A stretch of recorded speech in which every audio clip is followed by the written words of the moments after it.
तो अब हम लोग करने वाले हैं कुछ स्पेशल एंट्रीज़, ठीक है, जिन पे आपको ध्यान देना है, क्योंकि आने वाले जो क्वेश्चंस हैं और उसमें जो एंट्रीज़ होंगी वो उसमें से मतलब कुछ एंट्रीज़ तो इसी में से होंगी, बाकी कुछ एंट्रीज़ अलग होंगी, लेकिन जो कॉन्सेप्ट है वो सेम रहेगा, ठीक है। जैसे सबसे पहले हमारी ट्रांजेक्शन है, Amit started business with rupees 50,000 as capital in cash, ठीक है। अब देखिए अमित ने बिज़नेस स्टार्ट करा, ठीक है, कैपिटल कितनी है 50,000। तो बिज़नेस में देखिए अब यहाँ पर आपको ना एज ए अकाउंटेंट आपको सोचना है, ठीक है, कि बिज़नेस में क्या चीज़ आ रही है। बिज़नेस में एक तो कैश आ रहा है, दूसरा आ रहा है कैपिटल, ठीक है। तो हमें पता है कि कैश हमारी क्या है, कैश हमारी असेट है, ठीक है। तो असेट जब बढ़ती है तब क्या होता है, तब डेबिट होता है। तो यहाँ पे हम लिखेंगे कैश अकाउंट पूरा नहीं लिखेंगे, शॉर्ट में लिखेंगे, ठीक है। कैश अकाउंट ये हो जाएगा हमारा डेबिट, ठीक है, कितने से 50,000 से। और हमारे पास और जो कैपिटल वो भी बढ़ रही है, तो कैपिटल नीचे लिखेंगे 2 में, ठीक है। यहाँ पे 2 का मतलब क्या है, क्रेडिट, ठीक है। 2 कैपिटल अकाउंट कितने से 50,000 से, ठीक है। इस तरीके से हम एंट्री पास करते हैं। हमारे पास कैश आ रहा है, कैश हमारे लिए असेट है, तो यानी वो डेबिट होगा। और कैपिटल हमारे लिए क्या होती है, कैपिटल हमारे लिए कैपिटल ही होती है, लेकिन उसकी जो ट्रीटमेंट है वो हम कैसे करते हैं, हम एज ए लायबिलिटी करते हैं। तो कितना आ गया हमारे पास ही 50,000। अब यहाँ पे हमें छोटी सी नरेशन लिखनी होती है, मतलब जो हमने एंट्री पास करी है उसके बारे में हमें लिखना होता है। बीइंग द कैपिटल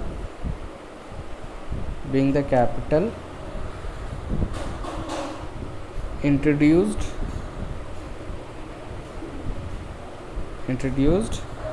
अब जो हमारे पास कैपिटल आई किस में आई है, कैश में आई है, तो लिखेंगे इन कैश। अब इस नरेशन से क्या होता है कि इससे ना हमें थोड़ी सी और इन्फॉर्मेशन मिल जाती है एंट्री के बारे में, ठीक है। तो ये वाली एंट्री तो हमारी हो गई। अब बढ़ते हैं हमारी नेक्स्ट एंट्री की तरफ, ठीक है। नेक्स्ट एंट्री है हमारी, Amit introduce further capital of ₹1 lakh by cheque. अब अमित ने बिजनेस में और कैपिटल लगाई है, ठीक है ना, उसने और कैपिटल लगाई है, कितनी 1 लाख रुपए, लेकिन बाय चेक लगाई है, ठीक है। तो जब भी देखिए, जब उसने कैश दिया था तो एंट्री हुई थी cash account debit to capital account, लेकिन जब भी बात आएगी चेक की तो यानी समझिए कि वहाँ पे पेमेंट हो रही है हमारी बैंक से, ठीक है। तो हम अब कैश ना लिख के हम क्या लिखेंगे, बैंक अकाउंट डेबिट। अब बैंक अकाउंट डेबिट हम क्यों कर रहे हैं, क्योंकि बैंक हमारे लिए असेट होता है। असेट जब भी बढ़ती है तो क्या होती है, हमारी डेबिट होती है। तो बैंक अकाउंट हमारा डेबिट हो रहा है, कितने से हो रहा है, 1 लाख रुपए से, ठीक है। अब नीचे हमारे जो दूसरे 2 में हमारे पास क्या आएगा, वो कैपिटल ही आएगी, ठीक है। 2 कैपिटल अकाउंट कितने से, 1 लाख रुपए से, ठीक है। और यहाँ पे एक छोटी सी हम लिख देंगे नरेशन, क्या लिखेंगे, being the capital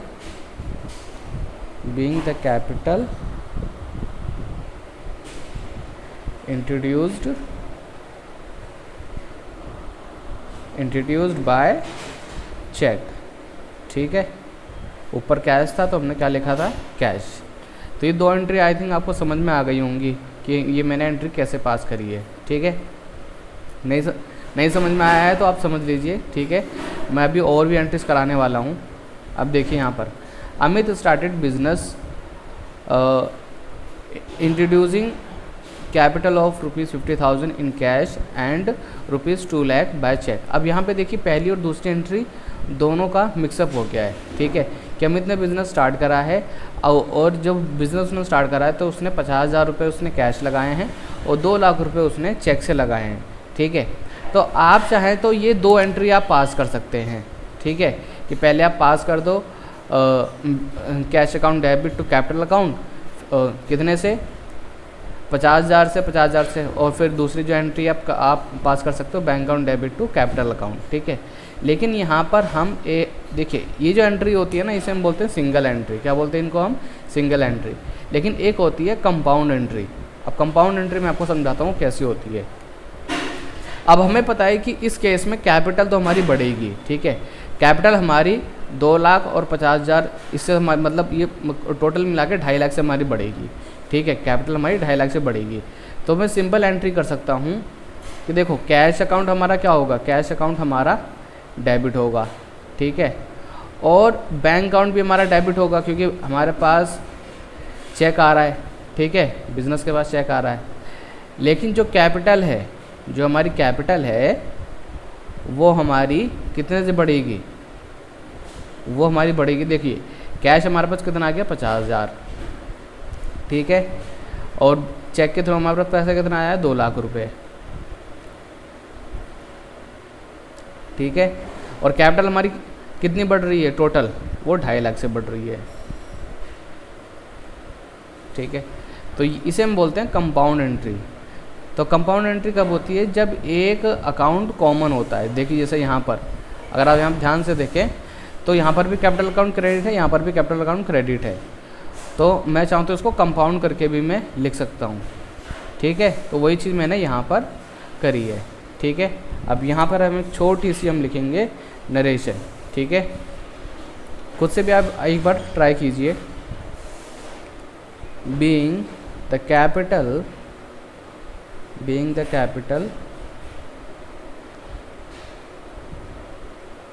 introduced in cash and by check, ठीक है। आप चाहें तो इसको अपनी कॉपी में आप लिख भी सकते हैं, नहीं तो मैं कोशिश करूँगा कि इसकी PDF बनाकर जो हमारा टेलीग्राम का ग्रुप है मैं वहाँ पर इसको मैं सेंड कर दूँ। अब देखिए नेक्स्ट एंट्री हमारी क्या है? डिपॉजिटेड ₹1,000 इन बैंक। हमने बैंक में पैसा जमा करा है, ठीक है। कितना जमा करा है हमने? 10,000 रुपये हमने जमा करा है। तो देखिए हमारे बैंक में वो पैसा जमा हुआ है ना, तो यानी कि हमारा बैंक जो है बढ़ रहा है, ठीक है। प्लस वो पैसा, देखिए वो पैसा हमारा ही है, मतलब जो कैश है वो हमारा ही है, बस हमने कैश को बैंक में जमा कर दिया है। तो बैंक और कैश दोनों ही हमारी एसेट है। अब बैंक हमारी बढ़ रही है और कैश हमारी कम हो रही है, ठीक है। मतलब दोनों ही हमारी एसेट है, लेकिन दोनों केस में क्या हो रहा है कि एक तरफ हमारी एसेट बढ़ रही है और एक तरफ एसेट हमारी कम हो रही है। तो जो एसेट हमारी बढ़ रही है उसका नाम क्या है? बैंक। तो हम लिखेंगे बैंक अकाउंट डेबिट, ठीक है। और कौन सी एसेट हमारी कम हो रही है? कैश कम हो रही है, तो लिखेंगे कैश अकाउंट क्रेडिट, ठीक है। क्रेडिट नहीं लिखेंगे, यहाँ पे 2 का मतलब ही क्या है? क्रेडिट, कितने, ठीक है। कितने से हो रही है? 10,000 से। यहाँ पर भी 10,000, ठीक है। अब आगे बढ़ते हैं। Purchase goods for ₹15,000 in cash. हमने गुड्स परचेज करे हैं 15,000 के कैश में, ठीक है। अब ध्यान दीजिए यहाँ पे हमने कैश में 15,000 के गुड्स खरीदे, यानी हमारे पास से कैश गया है, यानी एसेट हमारी कम हुई है, ठीक है। तो हमें पता है कि 2 में तो हमारा कैश आएगा। अब डेबिट में क्या आएगा? हमारे पास आया क्या? हमारे पास आए गुड्स आए, ठीक है। तो जब भी हम गुड्स परचेज करेंगे तो हम लिखेंगे परचेज अकाउंट। क्या लिखेंगे? Purchase account. गुड्स अकाउंट नहीं लिखेंगे, क्या लिखेंगे? Purchase account debit. अब परचेज अकाउंट डेबिट हमारा क्यों हो रहा है? क्योंकि हमारा खर्चा है ना। खर्चा जब हमारा बढ़ता है तो क्या होता है? डेबिट होता है। और 2 में हमारा आ जाएगा कैश, क्योंकि कैश हमारा कम हो रहा है, एसेट हमारी कम हो रही है। कितने से कम हो रही है? 15,000 से। 15,000 और ये हो गया हमारा 15,000, ठीक है। अच्छा यहाँ पे हमने नरेशन तो लिखी ही नहीं, यहाँ नरेशन लिखते हैं being the cash deposited in bank. और यहाँ पर being the goods purchased, ठीक है, being the goods purchased। अब नेक्स्ट एंट्री क्या है हमारी, purchase goods of ₹75,000 against check.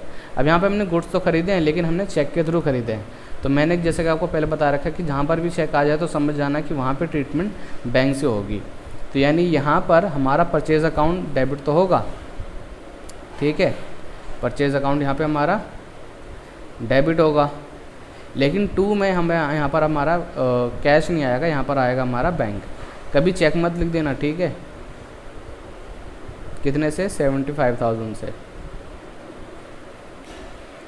75,000, ठीक है। यहाँ लिखेंगे being the goods purchased by cheque, ठीक है। आई थिंक यहाँ तक आपको एंट्री समझ में आ गई होगी। अब आगे बढ़ते हैं। Purchase goods of ₹5,000 in cash from Ramesh, ठीक है। हमने गुड्स हमने ख़रीदे हैं 5,000 के कैश में रमेश से। अब यहाँ पता है इसने रमेश नाम इसने क्यों दे रखा है, क्योंकि बच्चा समझेगा कि हमने जो गुड्स है ना उधार में ख़रीदे हैं, लेकिन जबकि यहाँ पे ऑलरेडी मेंशन है कि हमने जो गुड्स है वो हमने कैश में ख़रीदे हैं। तो यहाँ पे सिंपल जो हमारी ये वाली एंट्री थी वैसी एंट्री पास होगी। क्या पास होगी एंट्री, परचेज्ड अकाउंट डेबिट और टू कैश अकाउंट 5,000, ठीक है। नरेशन लिखेंगे यहाँ पर हम, being the goods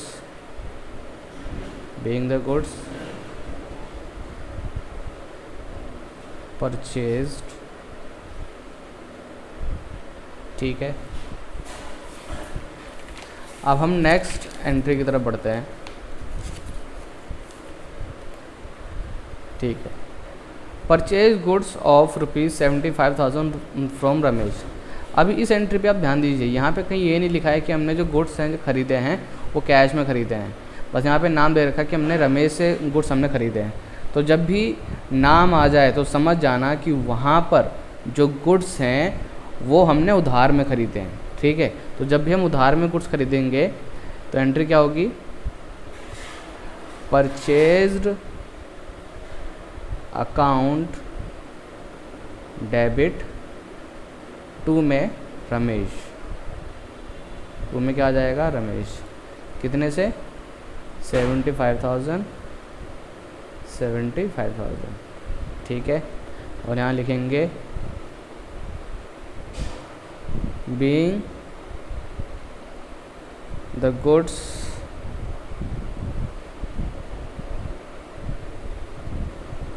purchased on credit. यहाँ पे इस वाले क्रेडिट का मतलब है उधार, ठीक है। अब आगे गुड्स कॉस्टिंग ₹7,500, ठीक है, कॉस्टिंग है ये, ठीक है। Costing ₹7,500 return to Ramesh. 7,500 के जो गुड्स थे, ठीक है, वो किसी वजह से हमने रमेश को वापस कर दिए हैं, ठीक है। अब जब हमने रमेश को वापस करे हैं तो देखो, जब हमने रमेश से गुड्स खरीदे थे तो हमने उसे बनाया था हमारा क्रेडिटर, लेकिन जब उसको हम गुड्स वापस करेंगे तो वो जो हमारा क्रेडिटर है वो 7,500 से वो कम हो जाएगा, ठीक है। तो उसका अकाउंट हम क्या कर देंगे, हम डेबिट कर देंगे। तो हम लिखेंगे रमेश अकाउंट डेबिट 7,500, ठीक है। और टू में हम क्या लिखेंगे, अब देखिए यहाँ पर हम जो गुड्स है वो वापस कर रहे हैं, तो यहाँ पर हम लिखेंगे परचेज रिटर्न, ठीक है, परचेज रिटर्न अकाउंट कितने से 7,500 से। आप चाहे तो परचेज रिटर्न भी लिख सकते हैं या फिर रिटर्न्स आउटवर्ड भी लिख सकते हैं, ठीक है। अब चलिए नरेशन लिख लेते हैं, being the goods परचेज्ड